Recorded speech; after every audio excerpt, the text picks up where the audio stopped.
Assalamualaikum warahmatullahi wabarakatuh. Alhamdulillahilladzi anzalal Qur'an hudan linnas wa bayyinatin minal huda wal furqan. Wassalatu wassalamu ala Rasulillah wa ala alihi wa ashabihi ajmain wa man tabi'ahum bi ihsanin ila yaumiddin, amma ba'd.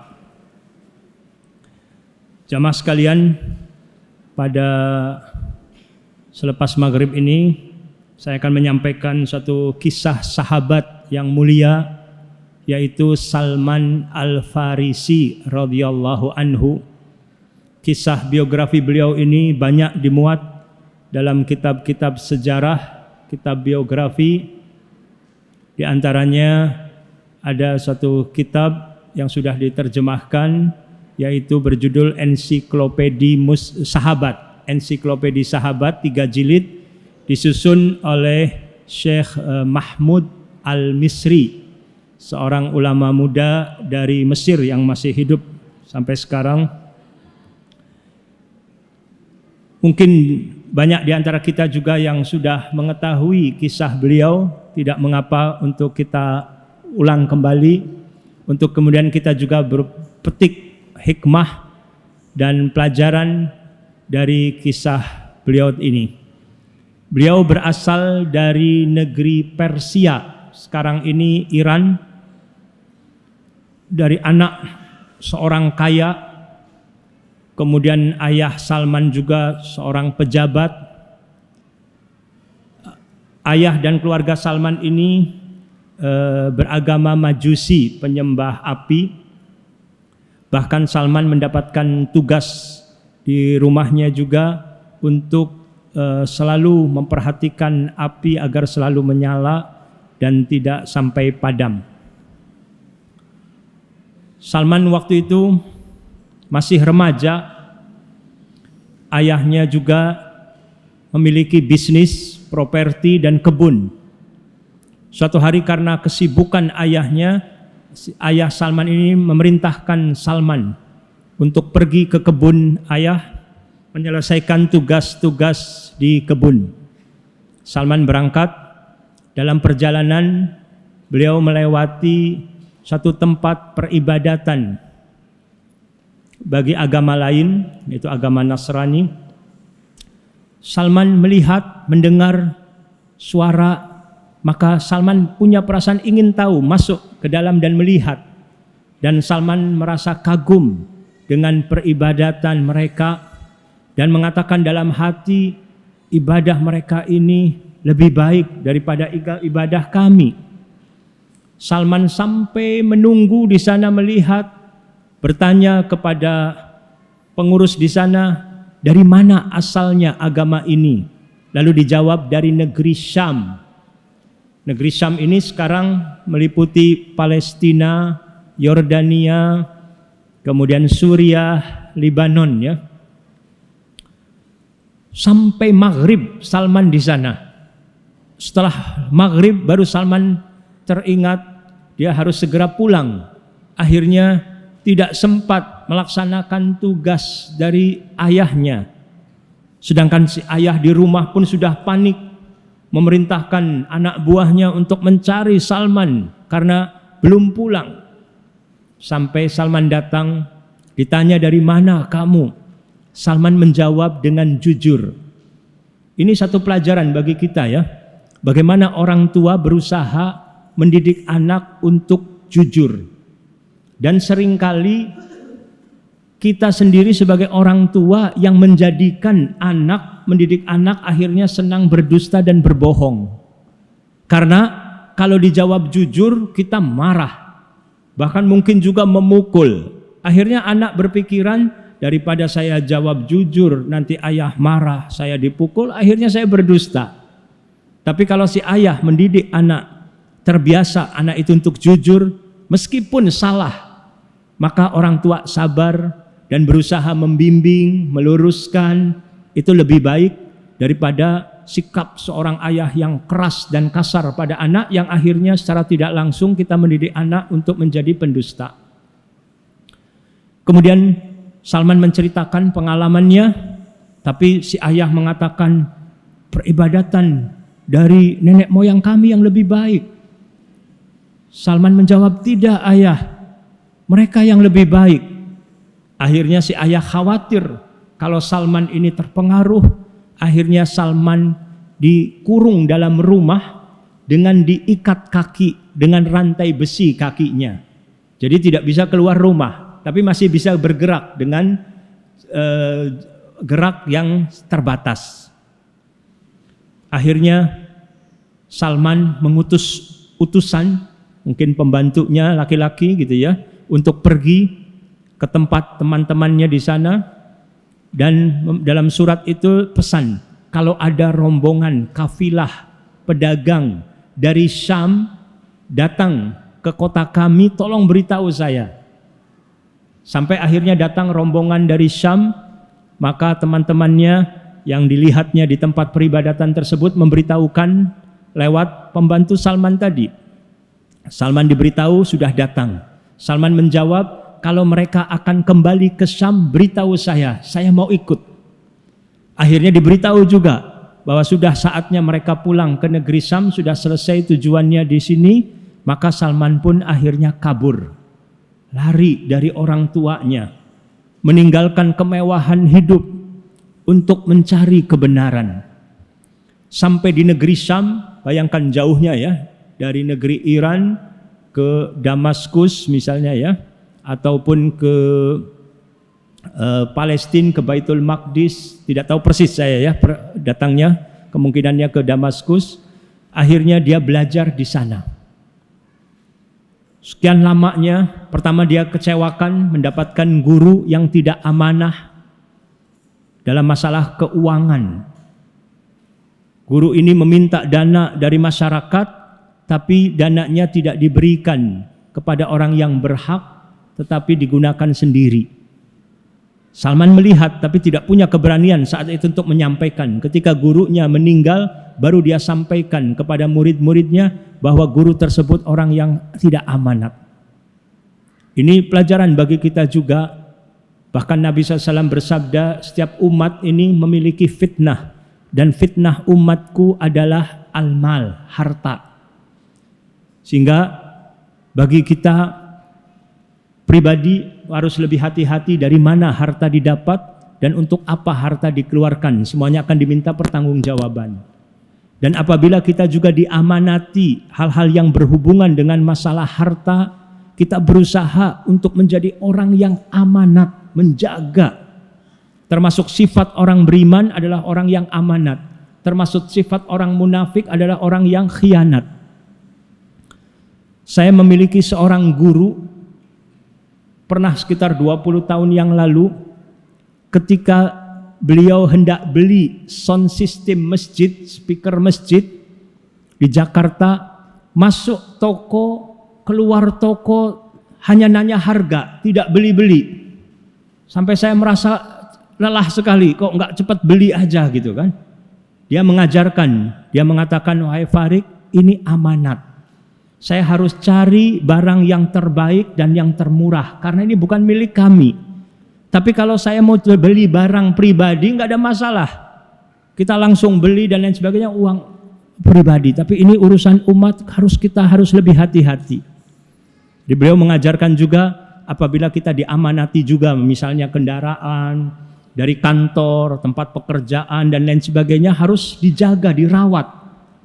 Kadang karena kita merasa bukan milik kita, kadang kurang diperhatikan. Akhirnya cepat rusak. Berbeda kalau milik kita sendiri misalnya. Maka kita juga harus berusaha. Ketika diamanati bukan milik pribadi, tapi kita anggap seperti milik pribadi, kita jaga. Apapun bentuknya ya, amanat-amanat tersebut.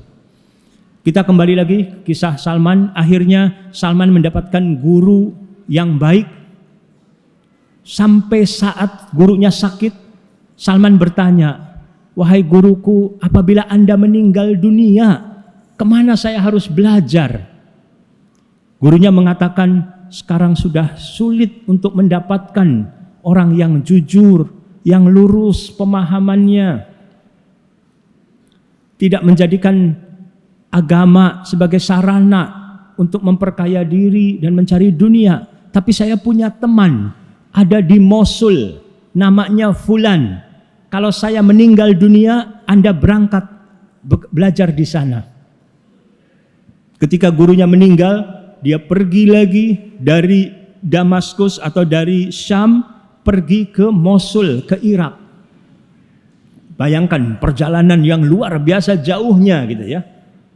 Tapi karena semangat untuk menuntut ilmu, untuk mencari kebenaran, untuk mendapatkan hidayah, tidak dirasa hal tersebut. Penderitaan-penderitaan dalam hal safar, merantau. Ini untuk para generasi muda penting sekali. Imam Syafi'i rahimahullah juga mengingatkan kita dengan berkata, tagharrab anil autan fi talabil ula wasafir wa fil asfari khamsu fawaid tafarruju hammin waqtisabu ma'isyatin wa ilmun wa adabun wa suhbatu majidi. Hendaklah kalian merantau dari kampung halaman untuk mencari ketinggian derajat di sisi Allah Subhanahu wa taala. Bersafarlah, karena dalam safar itu didapat 5 faedah sebagai suatu tafarruju hammin, sebagai upaya untuk relaksasi, untuk menghilangkan kepenatan, kegalauan. Dengan safar itu terasa mulai ada semangat misalnya. Kemudian juga untuk mendapatkan ma'isyah, mata pencaharian, juga mendapatkan ilmu, mendapatkan adab, akhlak, dan juga mendapatkan sahabat yang mulia. Kemudian Salman belajar di Mosul.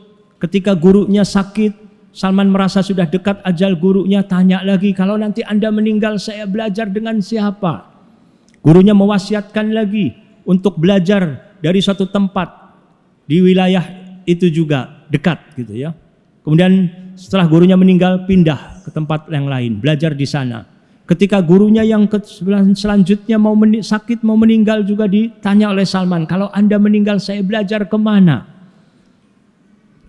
Lalu gurunya meminta untuk Salman berangkat ke Amuriyah di daerah Suriah sekarang.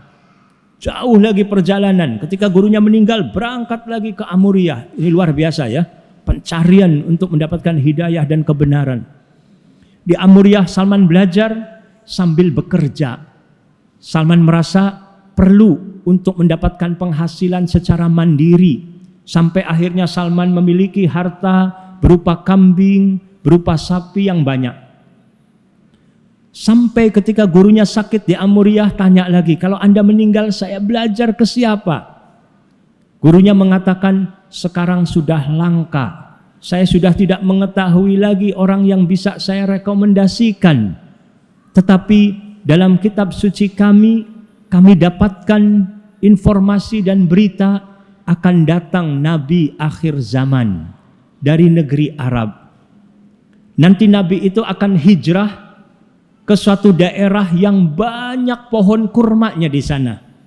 Coba Anda nanti cari di sana Nabi tersebut dan berimanlah kepadanya. Salman ketika gurunya meninggal, Salman mencari orang yang bisa mengantarkan ke negeri Hijaz. Sampai Salman dapatkan satu kafilah dagang yang akan berangkat ke Hijaz. Salman minta diantar, dengan upah Salman akan memberikan seluruh hartanya yang dimiliki.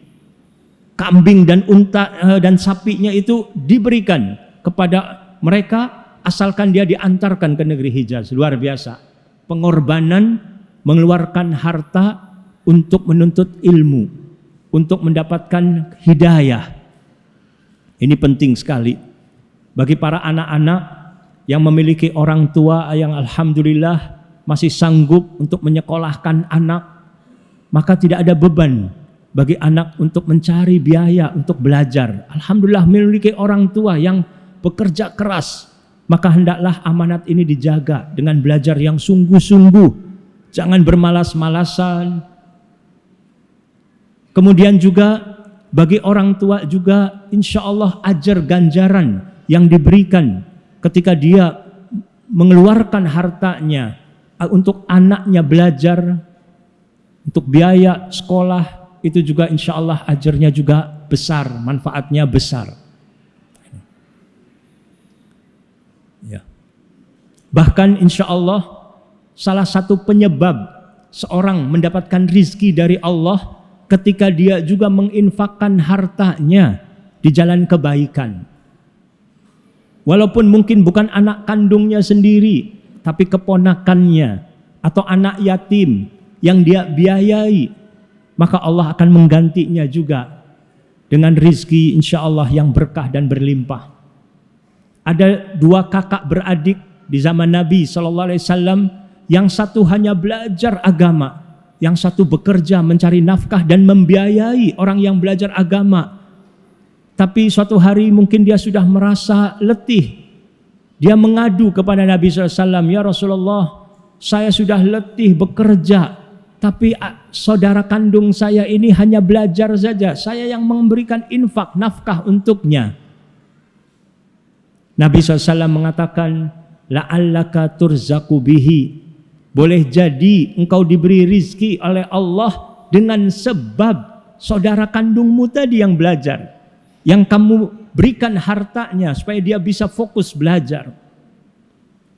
Belum tentu kalau dia mencabut nafkahnya untuk saudaranya tadi, belum tentu hartanya akan berkembang dan akan menjadi berkah. Tetapi manusia kadang kurang sabar, merasa terganggu dengan dia harus memberikan nafkah kepada keponakan, kepada paman, kepada bibi yang sudah tua, kepada anak yatim, kepada teman-temannya yang meminta. Lalu Salman berangkat dalam kafilah tersebut. Ternyata kafilah tersebut orang-orang yang khianat. Di tengah jalan, di daerah yang bernama Wadil Qura, Salman dijual sebagai budak belian dan dapat uang lagi, dijualnya kepada orang Yahudi yang memiliki kebun kurma. Belum sampai ke tanah Hijaz. Akhirnya Salman pun terpaksa bekerja sebagai budak belian. Salman mungkin berpikir, kalau saya kabur kemana?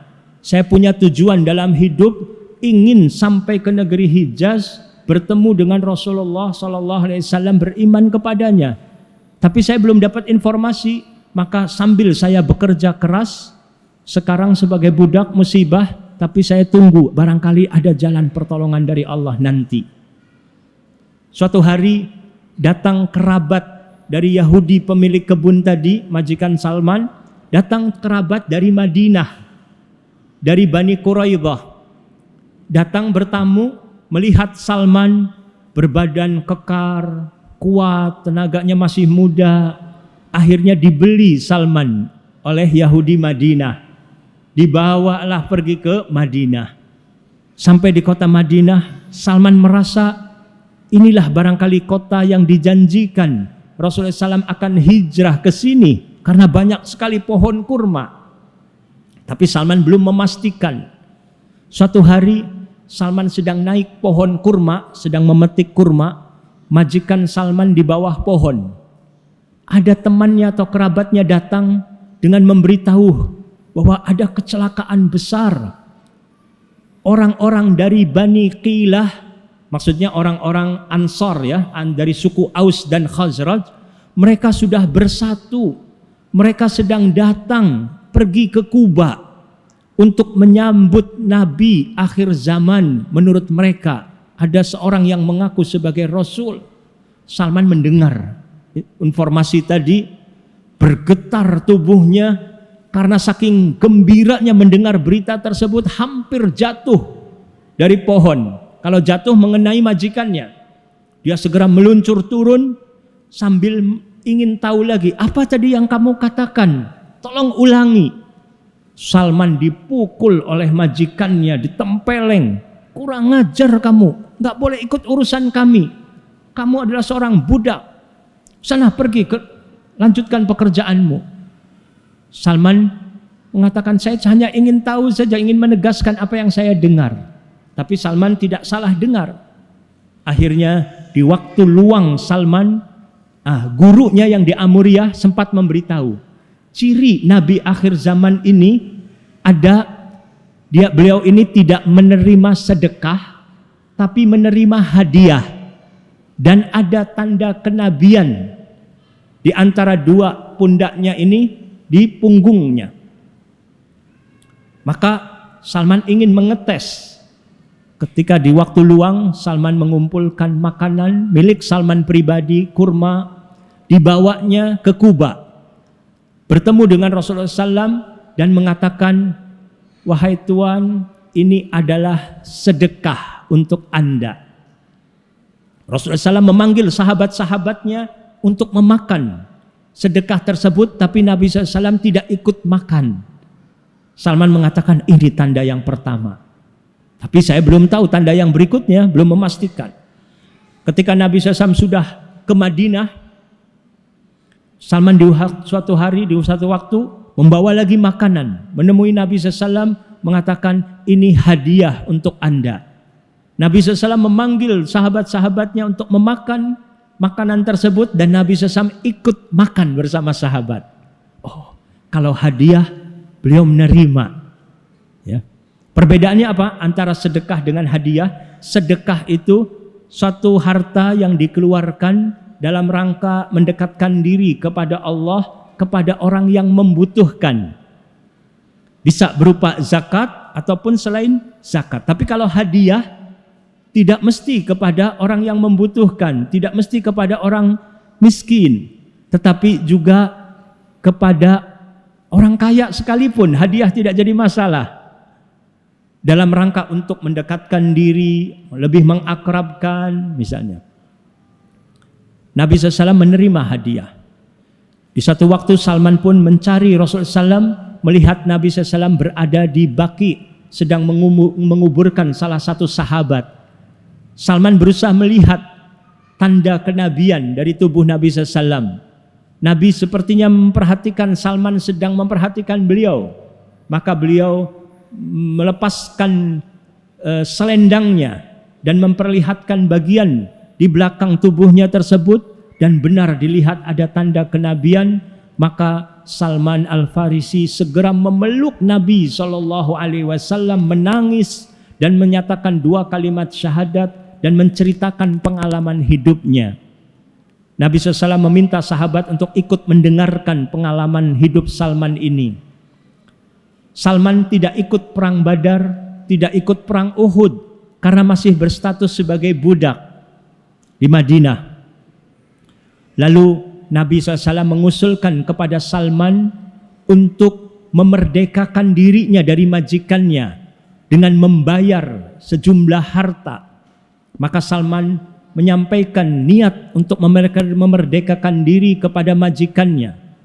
Majikannya memberi syarat yang berat, meminta 40 uqiyah emas dan meminta Salman untuk menanam 300 bibit pohon kurma, dan pohon kurma itu harus tumbuh semuanya. Biasanya untuk memerdekakan budak saat itu cukup 8 atau 9 uqiyah emas. Tapi ini sampai minta 40 dan juga 300 bibit pohon kurma. Nabi SAW ketika mendengar itu meminta kepada para sahabat untuk membantu Salman, meringankan bebannya. Maka sebagian sahabat ada yang memberi 30 bibit pohon kurma, ada yang memberi 20, ada yang memberi 5, ada yang memberi 10. Terkumpul akhirnya 300 bibit pohon kurma. Ini menunjukkan dengan adanya ta'awun, kerjasama, saling menolong, saling bersinergi, sesuatu beban yang berat menjadi ringan gitu ya kalau dikerjakan bersama-sama. Akhirnya Nabi SAW pun ikut menanam bibit tersebut, dan alhamdulillah tidak ada yang mati pohon kurma tersebut, semuanya tumbuh. Tinggal masalah emas. Akhirnya Nabi SAW ketika memiliki rezeki memberi kepada Salman emas. Ketika ditimbang, timbangannya alhamdulillah melebihi daripada 40 uqiyah emas. maka akhirnya Salman dimerdekakan menjadi merdeka. Padahal sebelumnya pun beliau anak seorang bangsawan gitu ya. Tapi karena musibah tadi dijual. Akhirnya Salman merdeka pada saat perang Khandaq, menjelang perang Khandaq, ketika tentara-tentara sekutu dari musyrikin Mekah, dari Bani Ghatafan akan menyerang Madinah. Belum lagi pengkhianatan kaum Yahudi dari orang-orang munafikin dalam kota Madinah. Maka Nabi SAW bermusyawarah bagaimana strategi menghadapi musuh. Salman mengusulkan untuk membuat parit yang sehingga disebut perang Khandaq atau perang Ahzab ya, perang parit. Akhirnya Nabi SAW dan para sahabat menggali parit, ide yang brilian gitu ya, yang tidak pernah terjadi di negeri Arab, peperangan dengan menggali parit. Salman pernah melihat bahwa ini strategi yang dilakukan di Persia. Alhamdulillah ketika musuh datang mau masuk kota Madinah terhalang dengan parit yang dalam dan lebar. Tidak bisa memasuki parit tersebut. Tidak bisa menerobos masuk ke Madinah yang kemudian juga mendapatkan pertolongan dari Allah dengan dikirimnya angin puting beliung, angin topan yang menerjang, memporak-porandakan kemah mereka, makanan mereka, dapur mereka, yang akhirnya mereka pun kabur kembali ke Mekah. Ini ide dari Salman ya. Nabi SAW mencintai Salman Al-Farisi. Ada ayat Al-Quran yang sebagian disebutkan juga ada hubungannya dengan Salman Al-Farisi. Yang pertama di surat Ar-Ra'du ayat 43. Surat Ar-Ra'du ayat 43, Allah Subhanahu wa taala berfirman, wa yaqulul ladzina kafaru lasta mursala qul kafa billahi syahidan baini wa bainakum wa man indahu ilmul kitab. Dan orang-orang kafir berkata, engkau Muhammad bukanlah seorang rasul. Katakanlah cukuplah Allah dan orang yang menguasai ilmu Alkitab menjadi saksi antara aku dan kalian. Surat Ar-Ra'du ayat 43. Salah seorang ulama tabi'in Qatadah rahimahullah mengatakan bahwa salah satu di antara mereka yang memiliki ilmu Alkitab yaitu Salman Al-Farisi radhiyallahu an. Lalu di surat Al-Jumu'ah ayat 3. Di surat Al-Jumu'ah ayat 3 ketika Allah Subhanahu wa taala berfirman,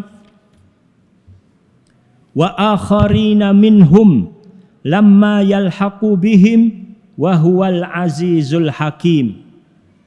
Yang artinya, dan juga kepada kaum yang lain dari mereka yang belum berhubungan dengan mereka, dan dialah yang maha perkasa lagi maha bijaksana. Ini menceritakan tentang Allah telah mengutus Rasulnya ya, kepada kaum yang buta huruf, seorang Rasul dari mereka, yaitu dari orang diutus kepada orang-orang Arab, kemudian yang membacakan ayat-ayatnya kepada mereka, mensucikan mereka dan mengajarkan kepada mereka Alkitab dan Al-Hikmah, dan sesungguhnya mereka sebelumnya benar-benar dalam kesesatan yang nyata. Baru kemudian Allah juga mengutus kepada kaum yang lain dari mereka yang belum berhubungan dengan mereka. Maka ketika ditanya oleh sahabat, siapa kaum yang lain ini? Ditanya sampai 3 kali Nabi SAW, baru beliau menjawab sambil memegang Salman, meletakkan tangan beliau di atas tubuh Salman Al-Farisi radhiyallahu an. Kemudian beliau bersabda, "Lau kanal imanu 'inda Suraya lana lahu rijalun aw rajulun min haula." Seandainya keimanan itu ada pada bintang kejora, pastilah akan dicapai oleh beberapa orang atau seseorang dari kalangan mereka. Hadis diriwayatkan oleh Muslim dan yang lainnya. Dengan demikian Menurut Ibnu Katsir rahimahullah, dalam hadis tersebut terdapat bukti yang menunjukkan bahwa ini surat Madaniyah dan menunjukkan keumuman pengutusan Muhammad SAW sebagai nabi kepada seluruh umat manusia. Kemudian Imam Ibnu Katsir juga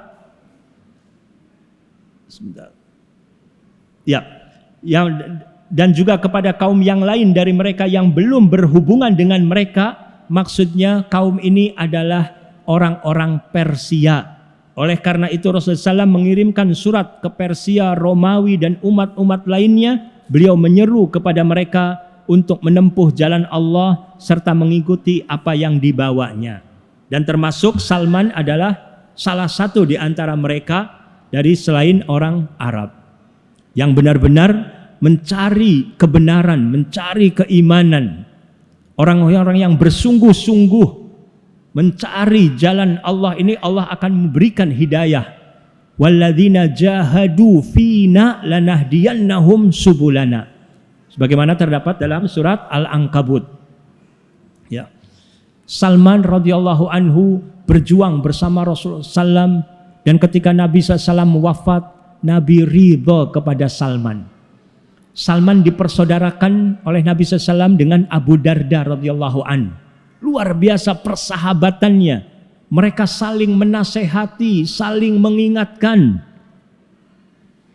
Pernah suatu hari Salman mendatangi rumah Abu Darda. Ada istrinya keluar dengan pakaian yang lusuh.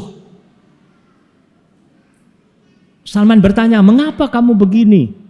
Lalu istrinya mengatakan, "Temanmu, sahabatmu sudah tidak menginginkan dunia lagi." Itu suatu kiasan ya. Artinya sudah enggak memperhatikan istrinya. Untuk apa saya berpakaian dengan layak gitu ya istilahnya. Suami saya udah enggak peduli gitu. Tapi bahasanya santun ya, tidak vulgar. Sahabatmu sudah tidak menginginkan dunia lagi gitu kan. Akhirnya Salman berniat untuk menasehati sahabatnya. Ketika Abu Darda menemui Salman menjamu, memasak masakan, Salman dipersilahkan makan, tapi Abu Darda nggak ikut makan. Dia puasa sunnah. Yang puasa sunnahnya terlalu banyak puasa sunnah sampai menjadikan badannya mungkin terganggu nantinya. Maka Salman mengatakan, "Kalau kamu nggak ikut makan, saya nggak mau makan makanan kamu." Akhirnya Abu Darda terpaksa membatalkan puasa sunnahnya untuk menghormati tamunya dan sahabatnya. Salman bermalam di rumah Abu Darda. Selesai Isya, Abu Darda sudah mau sholat tahajud. Kata Salman, "Nanti dulu, tidur dulu, istirahat dulu." Abu Darda ikut tidur. Baru berapa jam bangun, udah mau sholat tahajud lagi. Salman melarang lagi, "Nanti tidur dulu." Baru nanti setelah sepertiga malam terakhir bangun, Abu Darda bangun, Salman pun ikut bangun, dan mereka berdua masing-masing salat tahajud. Ketika itu Salman mengingatkan bahwa Allah memiliki hak, artinya Anda punya kewajiban terhadap Allah. Anda juga punya kewajiban terhadap istri. Anda juga punya kewajiban terhadap badanmu. Maka tunaikanlah hak masing-masing tersebut. Artinya jangan sampai kita lebih memfokuskan menunaikan kewajiban dalam yang satu, tapi menelantarkan, meninggalkan kewajiban yang lain. Ketika mereka sholat subuh di belakang Nabi SAW, selesai sholat subuh, Abu Darda mengadu kepada Nabi SAW apa yang diperbuat oleh Salman. Nabi SAW menjawab, "Shadaqa Salman." Salman benar. Ini luar biasa. Ucapan Nabi SAW ini kalau kita perhatikan, beliau tidak mengatakan Anda salah. Padahal sama kan? Anda salah dengan Salman benar. Tapi lebih enak di mana didengarnya, di telinga. Ketika orang ditegur, tidak mengatakan Anda salah, tapi Salman benar. Sudah cukup. Kita juga harus berlatih menata kata dalam berkomunikasi, dalam memberikan nasihat. Yang supaya ucapan-ucapan itu tidak menyinggung tapi tepat sasaran. Penulis buku ensiklopedi sahabat, yaitu Syekh Mahmud Al-Misri, ketika berada di bandara di Mesir, berjumpa dengan seorang penyanyi laki-laki yang biasa pentas di panggung, biasa konser, dan nyanyiannya juga, ucapan-ucapannya, nyanyiannya tidak sesuai dengan moral, dengan akhlak. Tapi beliau menghormati, menyapa lebih dulu. Bukankah Anda fulan? Nama Anda disebut namanya. Loh, penyanyi tadi tidak kenal Syekh Mahmud Al-Misri itu siapa, tidak kenal ya. Di bandara baru pertama kali berjumpa. Loh, kok kamu tahu nama saya? Siapa yang tidak kenal nama Anda? Semua orang kenal nama Anda, disanjungnya. Senang orang tersebut, akhirnya berbicara dengan Syekh, sampai akhirnya Syekh pamitan, berkenalan gitu, pamit. Sambil pamitnya apa? Seandainya suara Anda yang merdu itu digunakannya untuk membaca Al-Quran, sungguh dahsyat sekali hasilnya. Assalamualaikum, pergi. Enak didengarnya kan? Sampai tanya penyanyi tadi, siapa itu orang? Itu Syekh Mahmud Al-Misri, ulama kami. Oh, gitu kan? Sudah catat nomornya, nomor HP-nya gitu ya. Jadi orang tuh perlu simpati terlebih dahulu. Terkadang kita kurang sabar, langsung to the point saja. Kamu nyanyi-nyanyi dan lain sebagainya misalnya kan. Gak bener itu, kapan kamu taubatnya? Orang mungkin marah, tersinggung gitu kan, sakit hati. Maka kita harus latih. Saya sering menyampaikan ya dalam kajian pengalaman. Ada seorang mahasiswa ketika saya pergi ke Bandung, konsultasi berdua. Ustadz, saya dilarang oleh ayah saya untuk ikut pengajian. Boleh enggak saya sembunyi-sembunyi ikut pengajian? Saya sekarang udah dilarang, enggak boleh ikut kajian. Saya tanya, apa sebabnya ayah kamu melarang? Gini kejadiannya Ustadz. Ayah saya ini menyuruh saya beli rokok. Ayah saya perokok. Saya jawab aja, rokok haram. Kalau saya beli rokok, saya ikut dosa. Nggak mau. Ayahnya marah. Kurang ngajar nih anak kemarin sore. Berani mau menegur ayahnya.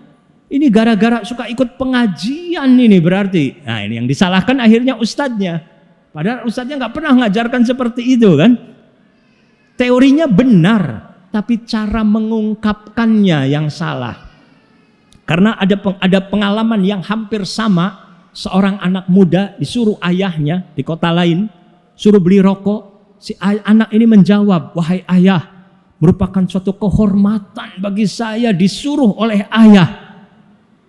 Bahkan Nabi SAW bersabda, anta wa maluka li abik. Kamu dan hartamu milik ayahmu. Jadi ya ayah, saya senang sekali disuruh oleh ayah, tapi tolong ini satu saja yang saya ini berat, saya ini melaksanakan perintah ayah karena saya sayang kepada ayah. Kalau ayah merokok, ayah sakit paru-paru, saya ikut merasa berdosa menjadi penyebab ayah sakit. Silakan ayah suruh saya yang lain 24 jam saya siap melaksanakan perintah ayah. Ayahnya senyum saja. Ada-ada saja kamu. Sambil bangga, alhamdulillah anak saya anak soleh gitu kan. Padahal sama kan, intinya menolak. Tapi yang satu dikemas dengan kemasan yang baik. Sehingga enak didengarnya. Saya teringat ketika mendengarkan suatu pengajian di Arab Saudi ya. Ada syekhnya menceritakan, ada seorang raja bermimpi giginya copot semua. Lalu dia mengumumkan, siapa yang tahu tafsir dari mimpi saya, akan saya beri hadiah yang banyak. Datang seseorang mengatakan, saya berusaha untuk memberikan penjelasan atas mimpi baginda. Apa mimpi baginda? Gigi saya copot semua. Oh, itu pertanda anak-anak baginda akan meninggal lebih dulu daripada baginda. Hah? Marah Beritanya nggak enak, nggak jadi saya beri hadiah, kamu masuk penjara. Enak aja, anak-anak saya akan meninggal lebih dulu dari saya gitu kan. Datang lagi orang lain, tidak tahu kalau yang temannya di penjara, kalau tahu mungkin grogi juga. Tenang, ada apa Baginda? Saya mimpi apa? Gigi saya copot semua. Oh, itu bertanda umur Baginda lebih panjang dari umur anak-anak Baginda. Sama saja kan artinya kan? Tapi didengarnya umur Baginda lebih panjang. Wah, senang, diberi hadiah yang banyak. Terima kasih. Nah, ini. Jadi kita perlu berlatih terus untuk menata kata yang sama tujuannya, tapi bisa lebih enak didengar, bisa lebih diterima. Dan itu perlu terus latihan ya, hal-hal tersebut. Ya, kita kembali lagi ke masalah inti kisah Salman Al-Farisi radhiyallahu anhu. Salman sebagai contoh ya, luar biasa ya, menata kata. Ingin menikah di Madinah, dia mencari pilihannya sampai dia dapat gadis pilihannya. Lalu dia minta tolong kepada Abu Darda radhiyallahu an, karena dia tidak ada keluarga di Madinah. Wahai Abu Darda, tolong Anda pergi ke fulan, orang tua fulanah, mintakan anak gadisnya untuk saya menikah, untuk melamar. Wah, siap. Sebagai sahabat yang setia gitu kan, senang sekali diminta bantuan. Pergi berangkat, meminta, melamar. Ternyata orang tua gadis tadi menolak dengan berat hati. Kami tidak terima lamaran Salman. Padahal Abu Darda sudah berusaha merekomendasi. Beliau orang baik, luar biasa, orang soleh. Tapi orang tersebut nggak mau. Malah kami ingin anak gadis kami ini nikah dengan kamu Abu Darda. Ya Allah, gimana saya bicara nanti ke Salman gitu kan? Kalau orang sekarang langsung saja menelikung dari belakang gitu kan. Abu Darda datang kepada Salman, Salman minta maaf. Saya itu sudah berusaha maksimal, tapi ternyata mereka menolak. Malah meminta saya yang menikah dengan gadis tersebut gitu kan. Saya minta maaf, menyesal sekali. Salman apa jawabannya? Ya Allah Abu Darda, saya yang minta maaf kepada kamu, saya malu kepada kamu. Ternyata itu gadis itu jodohnya kamu, tapi kok saya tiba-tiba ingin menikah sama dia, padahal takdirnya oleh Allah dijodohkannya dengan kamu gitu kan. Justru Salman yang minta maaf gitu ya, luar biasa. Menjaga perasaan Abu Darda, jangan sampai tidak enak kepada dia, jangan sampai dia minta maaf, malah saya yang minta maaf kepada kamu. Enteng, orang beriman enteng. Belum jodoh saya, insya Allah dapat lagi yang lebih baik. Wah, kita tunda dulu ya. Azan Isya, sholat Isya, dilanjutkan sedikit lagi insya Allah. Setelah itu selesai, tidak ada tanya jawab insya Allah. Wassallallahu ala nabiyina Muhammad wa ala alihi wasahbihi wasallam wa akhiru da'wana alhamdulillahi rabbil alamin. Assalamualaikum warahmatullahi wabarakatuh. Assalamualaikum warahmatullahi wabarakatuh. Alhamdulillahilladzi hadana li hadza wa ma kunna linahtadiya laula an hadanallah. Wassalatu wassalamu ala Rasulillah wa ala alihi wa ashabihi ajmain wa man tabi'ahum bi ihsanin ila yaumiddin, amma ba'd. Kita lanjutkan lagi sedikit. Tadi pembahasan tentang seseorang yang ingin menikah, melamar, lalu lamarannya ditolak. Hendaknya hal itu biasa saja. Jangan sampai memusuhi keluarga yang menolaknya, atau bersangka buruk, bersuudzon, atau sampai frustasi, gak mau nikah lagi sama siapapun. Sebagian pemuda seperti itu. Bahkan ada kejadian sampai si laki-laki ini pergi ke dukun untuk menyihir calon istrinya tadi. Itu ya. Na'udzubillah min dzalik, berbuat kezaliman ya, kekufuran. Ya. Kita juga lihat bagaimana di masa Nabi SAW hal yang biasa. Nabi SAW pernah melamar Ummu Hani binti Abi Thalib radhiyallahu anha, kakak dari Ali bin Abi Thalib radhiyallahu anha, kakak radhiyallahu an. Tapi Ummu Hani menolak lamaran Nabi SAW karena beliau punya anak banyak. Ummu Hani khawatir gak bisa melayani suami dengan sebaik-baiknya. Nabi SAW juga tidak marah. Abu Bakar Siddiq radhiyallahu an pernah datang menemui Nabi SAW melamar untuk menikah Fatimah dengan Fatimah putri Nabi SAW. Rasulullah SAW mengatakan, anak saya masih kecil. Gitu. Umar bin Khattab radhiyallahu an datang kepada Nabi SAW melamar untuk menikah dengan Fatimah. Nabi SAW mengatakan, anak saya masih kecil. Lalu Ali radhiyallahu anhu diberitahu oleh seseorang untuk datang meminta. Ali malu datang menemui Nabi SAW mau melamar. Setelah sampai, ada apa Ali? Ali diam saja, tidak bicara, gak keluar gitu, meminta gitu. Baru Nabi SAW mengatakan, apakah Anda ingin melamar? Gitu kan? Nabi membantu untuk mencairkan suasana. Iya betul ya Rasulullah. Apa yang kamu punyai mahar gitu kan? Ali menyebutkan maharnya berupa apa Ustaz? Saya lupa apa? Yang pemberian sebenarnya dari Nabi SAW sendiri, suatu benda gitu ya. Siapa yang ingat? Baju perang ya, ya baju besinya gitu ya, yang itu. Padahal pemberian dari Nabi SAW. Akhirnya Nabi terima lamaran tersebut dan menikah dengan sederhana. Yang intinya tadi penolakan tersebut hal yang biasa. Jangan kemudian dipolitisir bahwa ada hadis Nabi SAW, barang siapa yang datang untuk melamar orang yang engkau ridhoi dinnya, kalau tidak terima akan terjadi fitnah dan kerusakan yang besar. Berarti kalau begitu Abu Bakar bukan orang yang baik dinnya, Umar bukan orang yang baik dinnya karena ditolak oleh Nabi SAW. Na'udzubillah. Ini kesimpulan yang batil, dasarnya karena faham kebencian.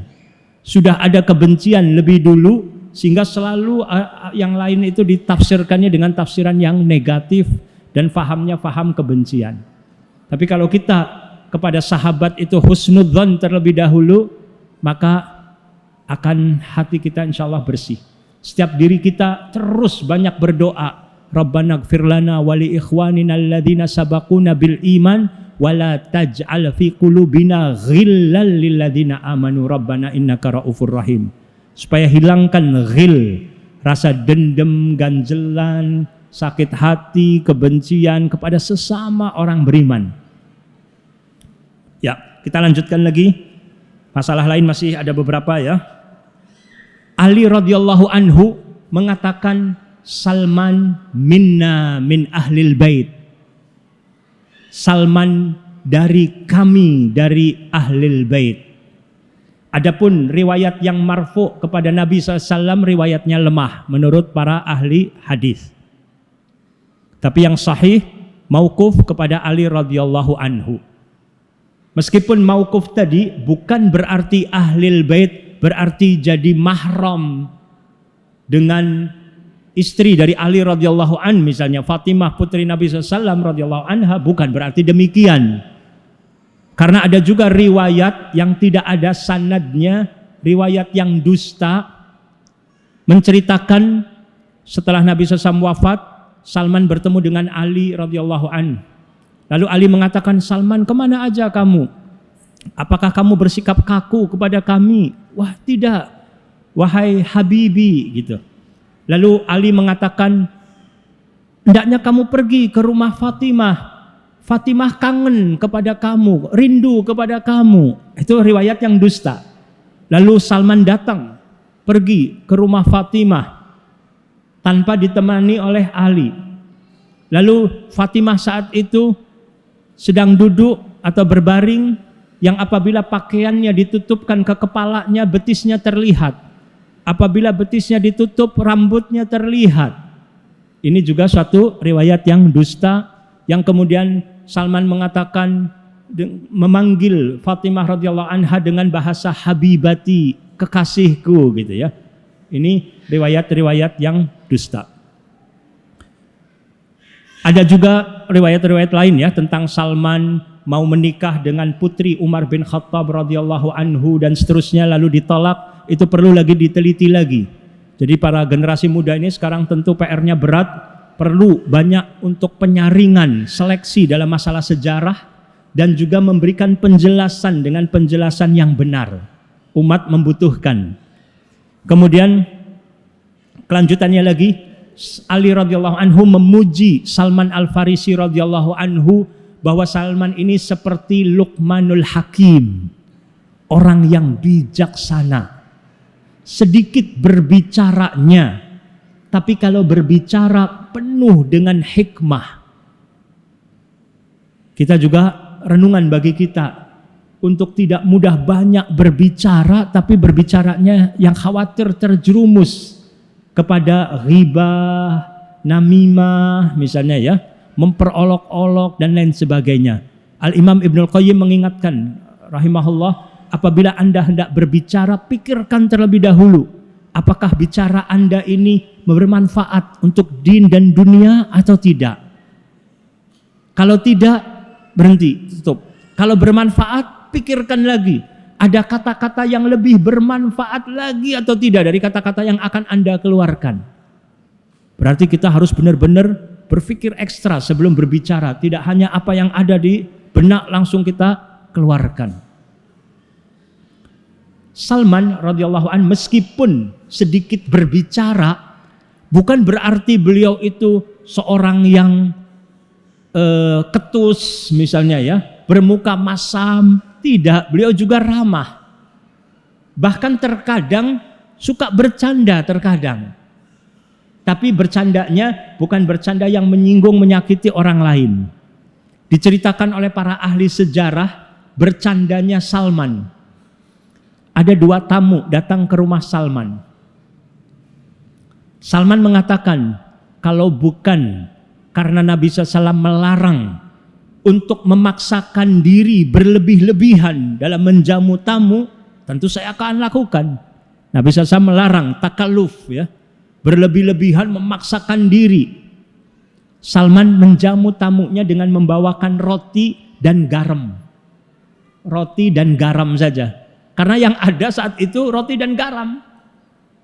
Padahal Salman sebagai gubernur di Madain, gubernur, gajinya 5.000 dirham setahun, itu diinfakkan semuanya di jalan Allah. Beliau mandiri, kerja sendiri, menganyam dari pelepah korma buat keranjang. Dijual 3 dirham. Nanti hasil penjualannya 1 dirham sedekah, 1 dirham buat makan, 1 dirham lagi buat modal untuk bikin anyaman lagi. Beliau beristri, istrinya orang Arab. Dipanggilnya Abu Abdillah. Sebagian orang menyangka ada anaknya yang laki-laki bernama Abdillah atau Abdullah, tetapi para ahli sejarah mengatakan yang lebih kuat, anak-anak Salman semuanya perempuan. Ada 3. Berarti ketika menjadi gubernur, kemungkinan besar anaknya sudah dewasa, sudah menikah semua, sehingga dia tinggal hanya bersama istri.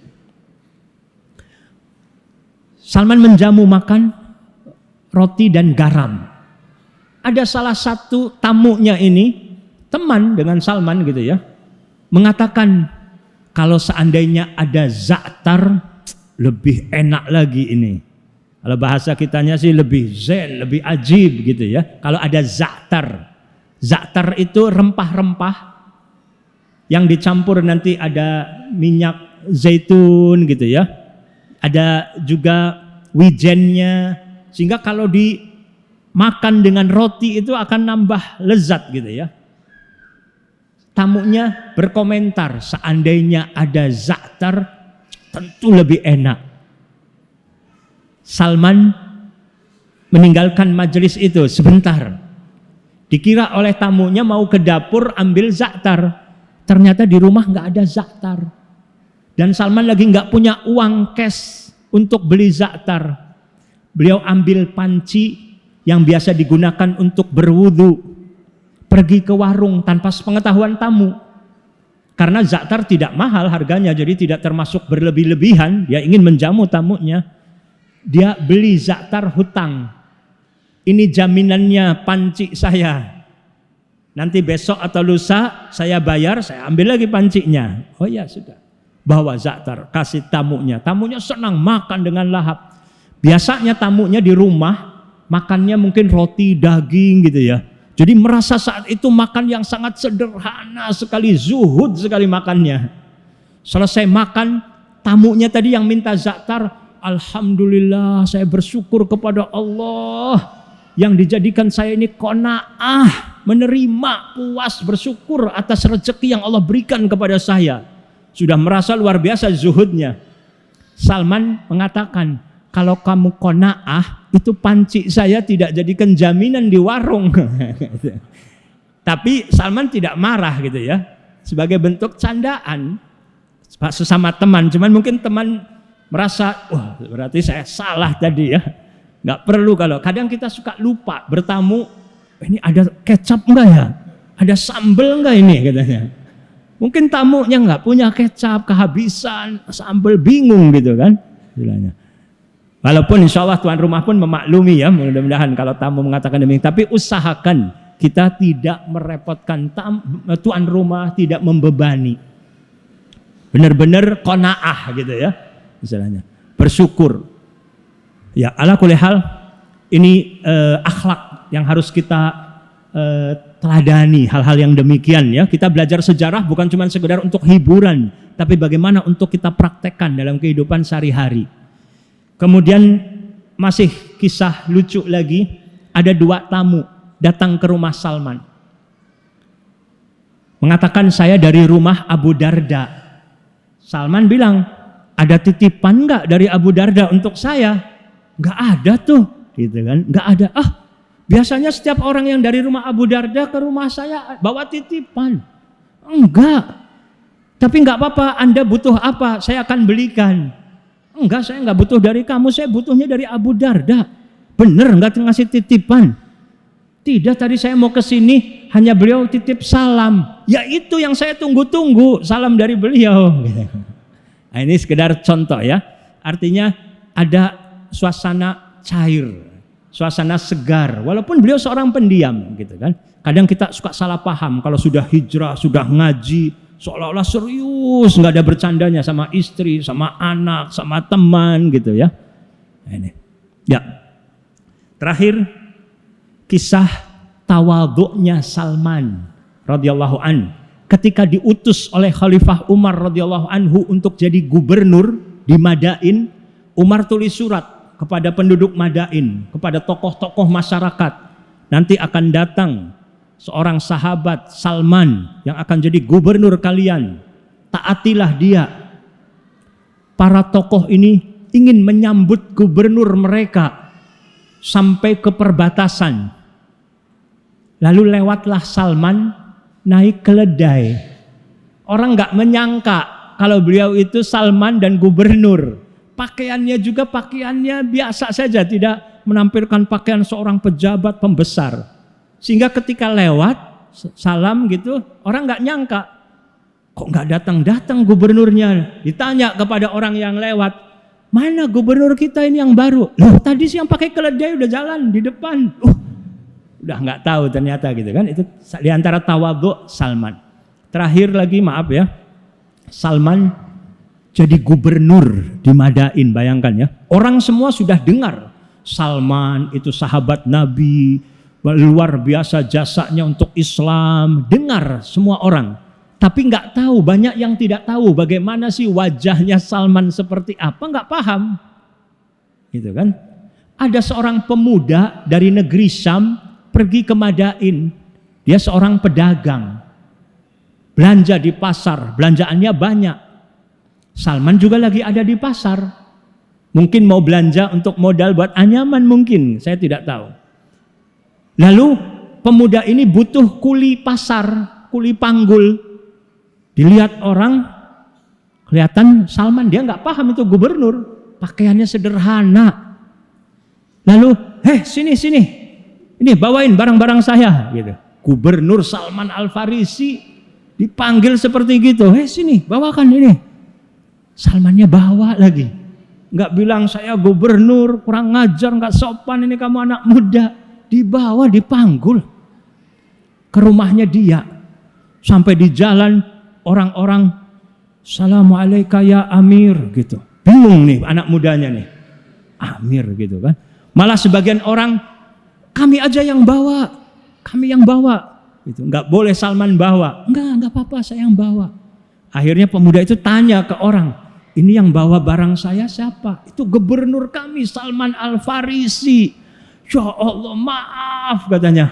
Saya nggak tahu kalau Anda gubernur Salman. Ya Allah, minta maaf, saya bawa. Enggak. Saya sudah niat bawakan sampai depan rumah kamu. Ya udah nggak bisa ditolak, sampai dibawa. Dan nggak marah Salmannya. Ini harus latihan. Kadang kita sudah merasa misalnya kan, yang pinginnya selalu dilayani, dihormati, sehingga kalau ada hal-hal sikap yang kurang baik, yang ada marah, tersinggung, nggak orang ngajar gitu kan. Tapi bagi Salman kesempatan ladang untuk amal gitu kan. Walaupun akhirnya orang itu mungkin dapat pelajaran seumur hidup, nggak lupa untuk tidak mudah-mudahnya menyepelekan orang gitu kan. Istilahnya hati-hati gitu. Ini pelajaran bagi kita terus belajar. Karena banyak juga orang yang tersinggung karena sikap-sikap seseorang yang kurang tepat dalam meminta tolong, dalam memerintah. Orang yang biasa punya anak buah banyak, dia suka lupa meminta tolong kepada temannya yang bukan anak buah dia, bukan pegawai dia, tapi bahasanya bahasa instruksi gitu kan. Yang kadang suka lupa, orang bisa jadi tersinggung gitu. Kepada anak buah saja, kepada bawahan saja, sebaiknya juga kita memanggil dengan bahasa yang santun, meminta tolong dengan bahasa yang baik ketika memerintah dan lain sebagainya gitu kan. Ala kulli hal, mudah-mudahan kisah Salman ini, Salman meninggal dunia ya. Pada saat itu beliau menangis ketika sebelum meninggalnya sakit. Dikira orang yang mengunjungi menangis karena takut mati. Salman bilang, aku meninggal bukan karena takut mati, tapi aku berpikir bahwa Nabi SAW telah berpesan kepadaku agar bekal hidup saya di dunia ini seperti bekalnya musafir. Saya takut berlebih-lebihan dalam harta benda, harta dunia yang saya miliki. Padahal perabotan Salman rumahnya sangat sederhana sekali, tapi beliau khawatir sudah menyalahi wasiat Nabi SAW berlebihan dalam dunia. Semoga Allah jadikan kita sebagai orang-orang yang zuhud. Zuhud itu tidak berarti miskin gitu ya. Bisa jadi harta ada di tangan tapi tidak di hati. Tidak dikuasai, tidak diperbudak oleh harta. Semoga Allah memberkahi harta kita dan menjadikan kita orang-orang yang zuhud, yang orientasi kita adalah akhirat, dan banyak berbuat baik kepada sesama sebagai bekal tabungan kita untuk akhirat. Dan semoga Allah jadikan kita orang-orang yang mendapatkan hidayah dan menjadi penyebab orang lain mendapatkan hidayah. Wassallallahu ala nabiyina Muhammad wa ala alihi wasahbihi wasallam wa akhiru da'wana anil hamdulillahi rabbil alamin. Wassalamualaikum warahmatullahi wabarakatuh.